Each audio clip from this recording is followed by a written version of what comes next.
This one's got our thinking caps on, evidently.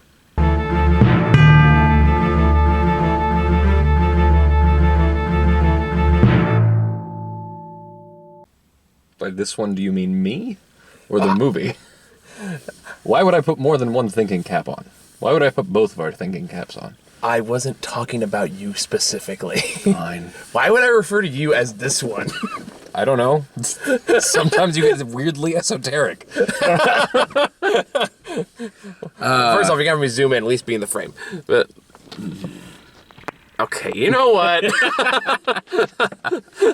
All right. So we just got out of Tar, which is the newest Cate Blanchett movie. Who directed this? Todd Field. What else has Todd Field done? Little Children. Do you ever see that one?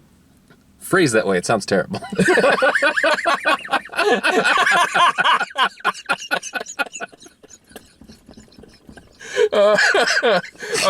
All right.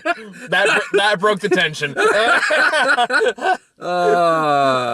Oh, fuck. Okay. No, the movie Little Children. He's not like, Bryan Singer or something. Or Kevin Spacey. Or Kevin Spacey. Although he just got acquitted. So what? So this is a very fascinating film that is, I would say, the definition of slow burn. Mm-hmm. You saw me. It was my jam. Oh, no, I was riveted. No, I mean, so was I. It is very fascinating. You're definitely more of a music guy than I am. That being said, I do love classical composure. And the music here is absolutely beautiful. Really takes your breath away, especially the sound design and the audio and the way everything comes together. Just it really hits you. I love movies that record symphonies because it doesn't actually happen as often as it should. Mm-hmm. And you could say all film scores are symphonies basically, but it's different when you have them. Like, there's just something about filming the actual symphony itself for a movie. Not even just like a concert film, but the extra level of focus on certain details when they're filming and how it captures the individual faces in the symphony. And especially from the perspective of the composer. Yeah. And the way that this movie... it digs into, like, one of the main elements of it is that, the main character is a composer. So you do have plenty of conversations and scenes that are just about the creative process of how a composer interprets a symphony with an orchestra. Yeah. And that whole iterative process of refining that and turning that into something new that is a conversation between the two of them. And it's just so, if you're into that kind of thing... Yeah. This stuff is so rich and enjoyable. Like, I could watch their rehearsal scenes for like 5 hours, but that's just me. So like, but yeah, like, just to kind of add on to that too, and it is kind of rare to see that side of things in music composition, at least in film, where especially a classical composer, or it's not played cartoonishly pretentious. Which is a very easy temptation I find whenever this topic's like Amadeus comes to mind, for example. Yeah, it's easy to overindulge in that kind of stuff, but there is, of course, a level of pretentiousness that's inherent to this level of artistry. Of course, but it found a good way to make it feel real, as opposed to written. Yeah, it's not coming from. It's not coming from a place of like. It's classical music, it's majestic. It's coming from the fact that everyone involved truly does care. It all comes from very real places, and it's clear that, the consultations they had to make sure that stuff was on point was, it was really good. And the way that they embody that whole thing, like... and I do like the conversations that were had about music as well. The movie opens with an interview that she has, and it's so fascinating to watch that happen.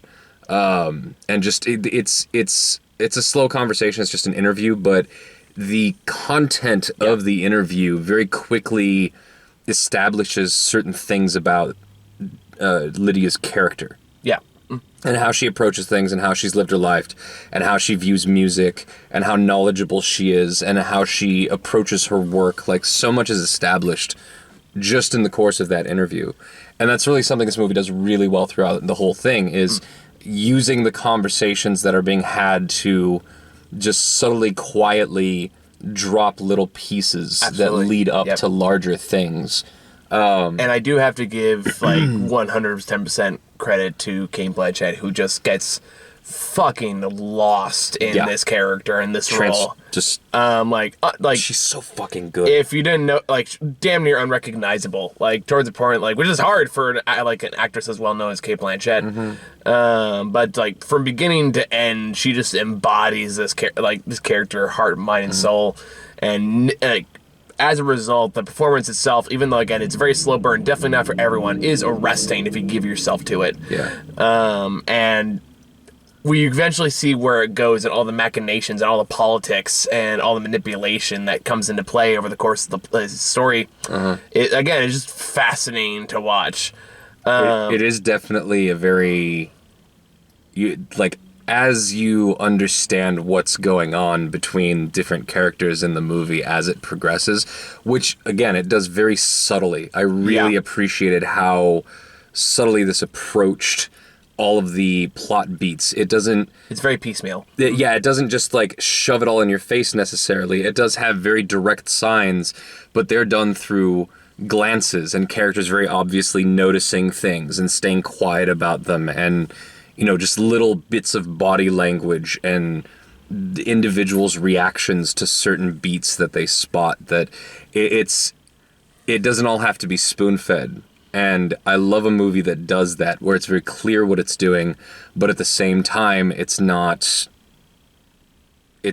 like explaining it to you as it goes along. It trusts you enough to be able to pick up on what's happening because it's showing you. Yeah. And, I really enjoyed how this movie evolved, how the perception of the characters changed, how the relationships changed as it went on. It is a very quietly, patiently, subtly rich movie as far as a character study goes. And kind of also just going back to the concept, like, creating a concerto or like an orchestra or whatever the case may be.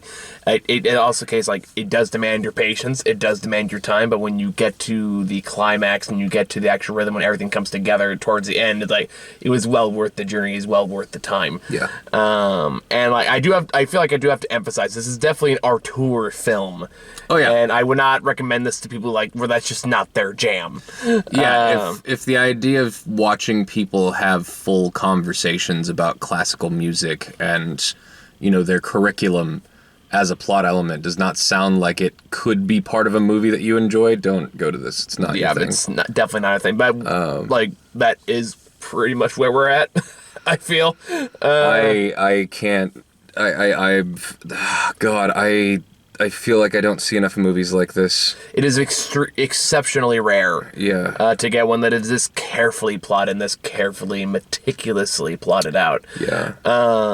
I'm really glad I got to see this in a theater. And it's also so because like especially with like the sound and everything like that, you're not gonna get that in a home system unless you have like $15,000 speakers, as you point out.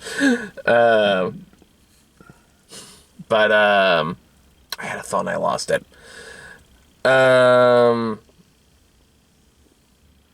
Yeah, and even just like there's some long monologues and soliloquies and from just Kate Blanchett alone, at the point where it's like that one shot she has in the classroom that goes on for like 10 minutes straight. Yeah, no, there's a single take shot that happens early in the movie that I was just staggered by. Oh, I remember what I was gonna say now. I also appreciate kind of like because I just rewatched Portrait of a Lady on Fire last week, and that was a movie that all week for my point out, I was like, this movie has a very like restrained use of soundtrack, maybe only comes up like in a few different sequences, like something significant has happened. This movie likewise also has a unique restraint to only use music pretty much when it's happening in real time, diegetically. Yeah. And like that takes a lot of restraint. And Well, I think that when you have a film that has music as a central core of it, that's a little easier to do. But it also makes it so that when the music is being played, it is directly related to the emotions of the characters in the scene. Because it's not something, it is something the characters are doing. yeah. So it has that extra layer of connection to what's going on. It's very good. But it does mean you have to have faith in the audience that they're gonna like pay attention through those sequences. 'Cause that's kind of the point of like soundtracks. Or you just don't give a shit about anybody who doesn't care enough to. I'm commending the director in this case for having the faith in the audience. Well, that's what I'm saying. There's two sides of that. There's having the faith that the people that will understand your movie will get it, and not trying to pander to the people who won't. And being able to have a studio give an artist that level of freedom to not have to pander to that kind of stuff, to make the kind of art they want to for the kind of people that they want to. I think that that's very important. Yeah, that's fair. And clearly we're in that audience, so that's so that's fine. Artsy with fartsy, sign me up. There was a moment where a dude, like 2 rows in front of us, thought he was being slick. And, like, It wasn't me this time. I want to point that out. there was a character playing the piano, and like he thought he was gonna like fart on beat, but the character stopped like on the note right before he farted. So it's like da da da da da, and then the character continues playing after it. I was just trying to laugh really quietly. See, the funny part about that was that, like, I heard it too, but I wasn't sure if I just imagined it, and because I didn't see you react at first, and then I looked back and you were just laughing your ass off, and I was like, was it you? Like, no, It was him. It's all Oh, it was those so things. good. It was so good. I like, man, the joyous breaking of tension of a well-timed fart in like an inappropriate moment. I will never not be in love with that as a comedic element. It's so good. Like, it's hard to put into a movie because, you know, that's planned, but when it happens like in real life, it's just it's fucking comedy perfection. It is hard not to enjoy it. But yeah, as far as this movie, like, it is one of those things that is, from a technical perspective, fantastic. The cinematography is excellent. They have a Steadicam at times that they use. Not everything is filmed using a tripod necessarily, but they do that thing which I think is necessary when you're doing a Steadicam, where instead of just running after everything, every time, like, it's following a character from room to room or around a room, and it doesn't constantly move. It settles down when the character's not in motion, and those shots are very well composed shots. They're not just watching the character for the sake of following them. It is carefully plotted out and blocked ahead of time so that it looks good no matter what part of the scene you're in. This is a very good looking movie. It's a very good sounding movie. It's well recorded. There's a lot of subtlety to it. There's this thing where a couple of times in the movie she's hearing something and you're not sure if she's hearing something for real or if it's in her head. Yeah. And it does a really good job of pulling that off, because I've had that shit happen. Yeah. And man, what a well crafted embodiment of that. And that's kind of the thing I wanted to think about more, because there's still things about this movie that are very deliberate that I have not thought about enough to really put the pieces together yet. We can bring up a couple of them when we get to spoilers, but and we'll probably talk about this movie again when we get to the best of list. So. Yeah, probably. And there's the acting is great, the writing is really good. Like, just everything about this movie is really executed well. Yeah. And it just leaves you kind of thinking about it, especially with where it goes in the end. And it's also very interesting, again, going back to what we typically see when it comes to classical composure in Hollywood or just film in general. We don't usually see a lot of them kind of take on a more modernized lens with, like, modern technology and sensibilities. So it's very interesting, again, without going into spoilers, how this movie kind of, like, I don't want to say recontextualizes, but includes that element in what it means to be a musician in the modern day. Yeah. Well, also how that ultimately plays into the plot. And it got, like, no shot feels every shot serves a purpose. Nothing is wasted. Yeah. Every second, even the silence or even just the quiet moments serve some kind of function within the narrative. Yeah. Or even, again, just the character beats. And it feels like, it does feel like one of those rare movies, despite the long runtime, like, there's not a lot you can cut where it wouldn't feel like something was lost. Mm. Yeah. Well, I just really like movies about the creative process. Yeah, for sure. Whether they're exclusively about that or if they're just like a large component of an artist as the main character, I just really enjoy that. And this movie does a great job of encapsulating that kind of experience. Mm-hmm. So, yeah, I fucking love this. This is great. It's artsy. It's about classical music. It's a slow burn. It is deliberate and is patient. I think, honestly, if you look at the poster and think, oh, that looks interesting, or that looks boring, you're probably right. Yeah. If you... the trailer makes it look a little more exciting than it is. Yeah. But at the same time, just if you know it's a rather slow movie, if the trailer looks interesting to you, then you're good. Check it out. It's worth seeing in theaters. Absolutely. Yeah. Loved it. All right. Spoiler time? Spoiler time. Spoiler time. Spoiler time. All right.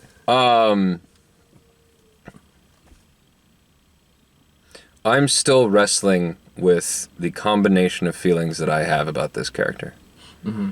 Because there are absolutely things I relate to, and there are things about her behaviors that are just textbook the kind of fucking manipulative shit that people who have manipulated and abused me over the years have done. Mm-hmm. And it's very interesting to have that kind of dichotomy going on, because I have been on her side on a couple of things, and especially as the movie goes on the other side. Mm-hmm. But when you start seeing how she's being manipulative, yeah, and it starts setting in like what kind of person she actually is. Yeah. That moment, that gradual just, oh fuck. Yeah, again, like piecemeal reveals as to who she is and what she's done. What she continues to do. And you realize, and it starts to settle on you how long this has been going on for. Yeah. Until they do eventually make the reveal. Even if it's not really a big reveal. It's like it's a convoluted conversation. Well, it's also this thing where, like,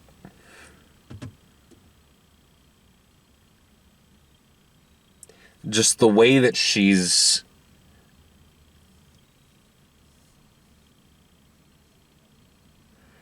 the Russian girl. Yeah. Olga was her? No, I'm picking a stereotypical Russian name. I don't remember, but the interesting thing about that is that I wonder if she knew and played into it. It's possible. To get a leg up. It's very, very possible. Because she doesn't have the level of reverence and respect. No, compared to what she's used to. Yeah, and that kind of throws her off a couple of times. Yeah. Like that look on her face when she reacts, when she says, "Oh, I don't know who the conductor was." Yeah. And she's like, Yeah. But she quickly goes back into it because she's trying to fuck her.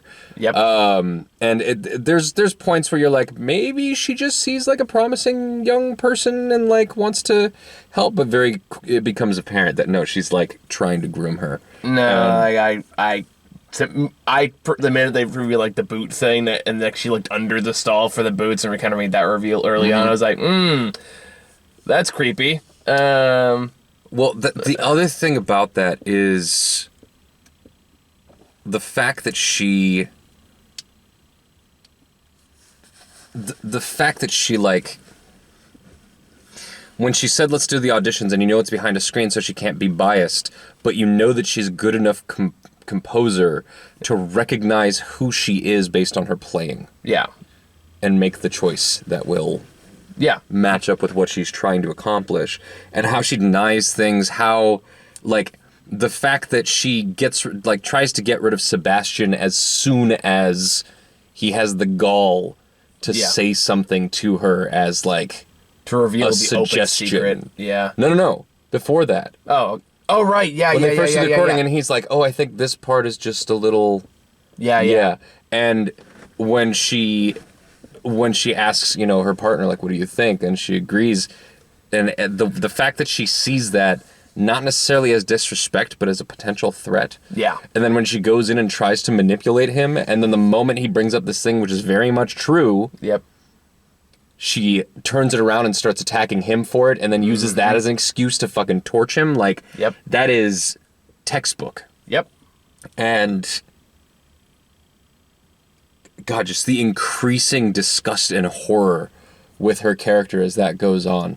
Especially when it comes to what ends up becoming her undoing, which is the Krista situation, which is a student that it kind of implied was like the first woman she ever really groomed. I don't think so. You don't think so? No, I think it was just the latest one, but this one just went far enough to actually cause a problem. Maybe. Probably. Yeah. And, of course, her MO for it is to not even deal with it, to make her assistant deal with it. Yeah. And her assistant is the one reading these emails and seeing this girl's troubles and seeing, like, what she has to go through and the fallout from it. And even when she tells her it's more serious this time, Lydia just fucking dismisses it and says, like, ignore her. Yeah. Like, don't answer any of it. And just when it leads to this girl committing suicide, when Lydia basically blacklisted her from everybody, apparently because she wouldn't sleep with her. Yeah. And that ruined her life to the point where she was she basically like that's what led to her suicide. And her assistant being someone who was trying to get an opportunity as well. Yeah. And realizing, like, this is who she is and what she's done and the consequences of her actions. What a beautifully played out scenario. Yeah. And how she sets her up with the deposition later. Yeah. Yeah. That shit was when you and I both like pieced that together pretty much at the same time. Yeah. Where it's like, oh shit. Yeah. She stabbed her in the back. I mean, like, deservedly so. Exactly. No, it's fantastic. She absolutely deserves everything she has coming to her. And it makes her introduction to, like, the takedown she does to that poor student about Bach. Oh, God. Yeah, no, when that first happens, I was like, wow, she's fucking awful. And honestly... and it makes so much more sense as the movie goes on. It makes more sense later, absolutely. But honestly, at the beginning, I was just like, all right, she's just a white lady who's super committed to her craft. Okay. Yeah, and I made the same assumption. But they're like, but again, like, that's kind of the brilliance of the film is like the more they kind of reveal those character beats or that story beats and are more of her past, the more it can entirely recontextualizes that entire conversation from, it's a woman who just really likes and respects Bach and the things he did for music to, oh no, this is just a shield to deflect any criticism that can ever come up. Yeah. There's actually a very specific person she reminds me of by the end of the movie, and I'm not going to really get into that, but yeah. Yeah, I know you're talking about. So this was definitely a journey, and seeing the characters around her not only react, but also eventually get to the point where they take a stand against her. It was very encouraging. Yeah. That actions actually do have consequences sometimes. Right. And that's the thing, like, it's very interesting to see her have that conversation with the way she handles that thing with the student at the beginning in the classroom as a way of invalidating, the current generation's sensitivity to things like this. And then how, at the same time, in the conversation with the older fellow, brings up the fact that Chopin, pushed his girlfriend down the stairs. Yep, I noticed that and too. got sued. Yep. And it's not a double standard, it's a test. It's to see how he'll react in case something comes out about her later. Yeah. And the thing is that when it does come out, she realizes, she's great, but she's not fucking Chopin. So it's not quite the same thing, buddy. But yeah, I fucking adored this movie. No, it's fantastic. Yeah, I was just riveted the whole time. And it's like, again, like as a rise and, well, not even a rise and fall star, because she already starts at the movie at her peak. Well, that's the thing. It's what is it, like a couple of weeks until this movie takes place over a very short span of time. Yeah, very And- quickly this woman's life just falls completely apart. Yeah, at the seams. everything that she's been leading up to. Krista is essentially is her undoing. But at the same time, there's also the fact that she's trying to use this performance as another vehicle to start grooming another young woman. Yep. And the fact that this is in front of her partner. Yep.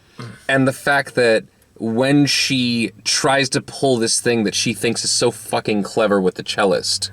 And Everybody knows. Everybody knows. Yeah. Immediately. It's an open secret that she does this. Everybody in the symphony very clearly reacts like, or everybody in the orchestra very clearly reacts that Like, this is an obvious ploy. this is fucking not, this is not cool. This is very strange and weird. Yeah. And like, and you know, she's clearly slighted by it, you know, it's rightfully so, but because she has power and everyone's afraid to call her out on it, she Yeah. gets away with it and she thinks she's so damn clever. yeah, And because she gets away with it. yeah, because she gets away with it because, again, she's in a position of power over these people and these new musicians and or old musicians too, clearly. She has built herself a tower of influence, and because of that, it takes one of her old proteges to do something awful for something to actually change. Well, I don't know that she even became her protege. I thought it was like, because she said it was only for a few months, right? Yeah, because she also could have been lying. No, because that's the kind of thing that they could check. True. Her that girl's tenure in the school in the whatever school she was at, or like whatever amount of time they were in the same professional environment. True, but like outside of the professional environment, there could have been more going on. That's true.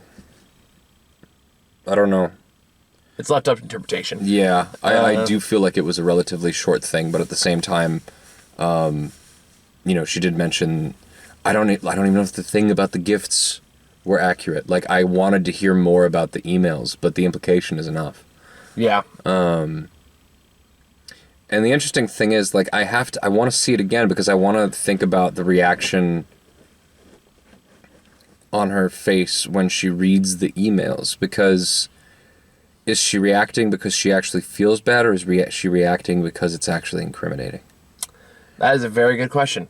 And Kate Blanchett is a good enough actress to like convey that accurately. Yep. But at the same time, the fact that she had to hide the fact that she was checking those from Francesca makes it feel like she knew that she can't show that she was aware of this. Or she doesn't want her to think that she cares that much about what actually happened. Like, she has this thing to keep up. For whatever reason, she is living some kind of lie when it comes to this She's trying to relationship. disconnect herself with it as much as possible. Yeah. And, you know, clearly, you know, the whole grooming thing, she knows is bad, but Hasn't stopped people like her before. it's not stopping them now. No, it's not. But yeah, fucking fascinating. Oh, the little things that were weird to me. Oh, yeah. The little fucking pattern. Yeah, I was wondering about that. Like, Because it's on that book. yeah, it was on the book, and it was on like the note. It was by on the on metronome. the metronome, and it was like made up in her daughter's like. But that's the question. Like, Yeah. if her daughter was making that, My interpretation of that was it was Francesca, and like that was half made before she had to leave.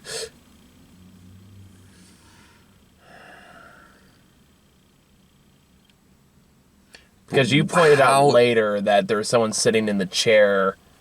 yeah, I still have to make sure that I wasn't just seeing something, because it's a split section when she gets out of bed. There are sections of this movie that are seriously, like, filled with dread. Yeah. They film certain sequences of her alone walking through darkness. Like a straight horror movie. Yeah, it feels really unsettling, and it's really amazing. And for a second, I was like, oh man, I need to stop watching so many horror movies. And I told you that. But then I realized, like, this is intentional. This is fully intended to make you feel like that. For sure. And the thing is that the way that this goes, like, I can see how the Francesca thing would work for the book. But she also seems to recognize the pattern when she first sees it. Like my interpretation of that was if Krista really was doing like more stalkerish stuff, that could have been something like she started doing. She could have replicated it, and like Francesca would have known that, so she's would have replicated it. Maybe, yeah. Just to torture her, basically. I don't know, but then why was the daughter doing it? The daughter wasn't doing it. Like I said, it was Francesca setting that up, but then she had to leave before she could finish. Because at this point, if she can get the metronome, she clearly has access to the house. So that's the thing. Like, why would she, like, you think she snuck into the house that early in the movie to... I got to think about it in the placement of the rest of the events, because I don't know if Francesca has enough reason at that point. Well, because at that point... that's after the suicide, right? It's after the suicide. Yeah. At that point in the movie, specifically, her wife is gone for the day. It's her grandmother babysitting, and she's busy crocheting. Oh, no, that's the one with the daughter. But I'm saying like, the one on the metronome earlier in the middle of the night. Oh, I feel like that's after the suicide, though. No, it's before. You sure? I'm pretty sure. I gotta watch it again. Yeah. But that's the thing. There are these little elements that are still kind of mysterious, and there are things where she hears things in her house and she goes to find them. And here's the thing: dreams, perhaps. They're treated as reality. They treat the dream sequences much more differently, but the fact that she like hears these things in the middle of the night and gets up and it's just her alone, and the sounds that she hears, like from the fridge and stuff, they stop as soon as she gets to them. The fridge in particular does. Yeah, but the one after that does as well. Which one was the one after that? I don't remember where it was, but it was another one that was similarly handled. And like when she's like that thing where she's jogging, when she's going for a run in the park and she hears like a young girl screaming or something in the distance. Yeah. And it's consistent and long enough that she's concerned, but then like the siren comes up and she can't hear it clearly anymore. Yeah. Honestly, that sequence felt like something out of Men. Like, yeah, you're not wrong. That part early on when she wanders into the forest, like I was seriously reminded of that. And it's very interesting how this movie uses that kind of filmmaking, like the horror style thing, to make you feel uncomfortable, and it puts you into that tension for her. And there's another thing where I like. Is it just her own paranoia finally eating away from her as she feels the walls closing in with this thing that's going on? Maybe. I mean, I'm sure there's plenty you could say about it. That's the thing. I mean, I've definitely had plenty of dreams that are directly related to shit that's going on in my real life. Not in terms of, the events corresponding, but just the themes. Yeah. I've had points in my life where, like, I've been attacked for certain things, like one in particular where I had I tried to call out an abuser. Well, I didn't try to call her out. I thought she might be abusive, so I tried to talk to her about it, and then when she found out what I was going to do, she took the biggest steps she could to poison the well for me with everyone and turn it into me being like a misogynist because she had said something to me and I took it as abuse, and therefore I have a problem with women, when I just have a lot of experience with abusers and I know how to spot manipulative tactics in phrasing that are not about discussing an issue. They're about twisting something into something worse. And protecting yourself at all costs by twisting everything that is being said into something where you are not at fault at all and the other person is at fault for something that's way worse than what they actually did or said. And like there was like for years I had dreams about people chasing me and like really horrible things. And that's the thing, like that's part of why like it's weird to relate to that in a character, but also know that that character fucking deserves it. Yeah. And that was a very strange feeling for me watching this movie, especially considering that the person I'm like that character reminds me of is that person who did that to me. Yeah. Like it's so strange.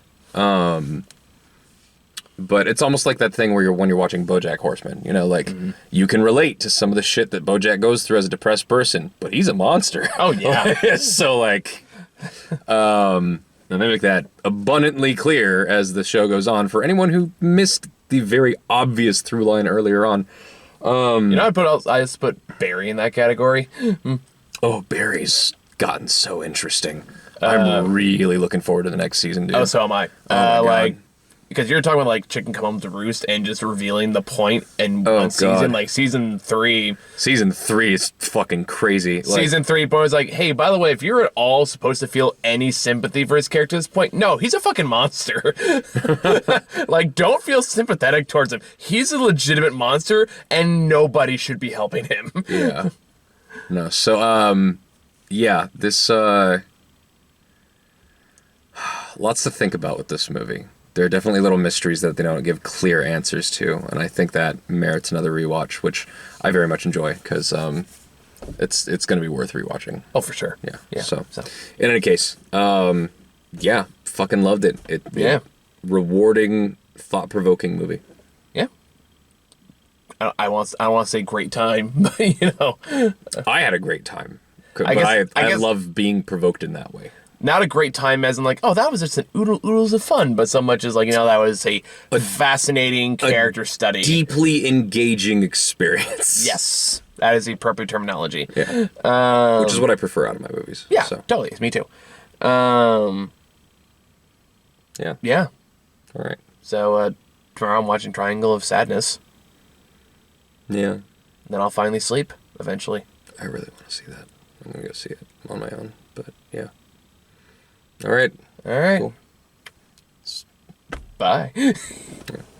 So, Human Centipede. I was waiting for that.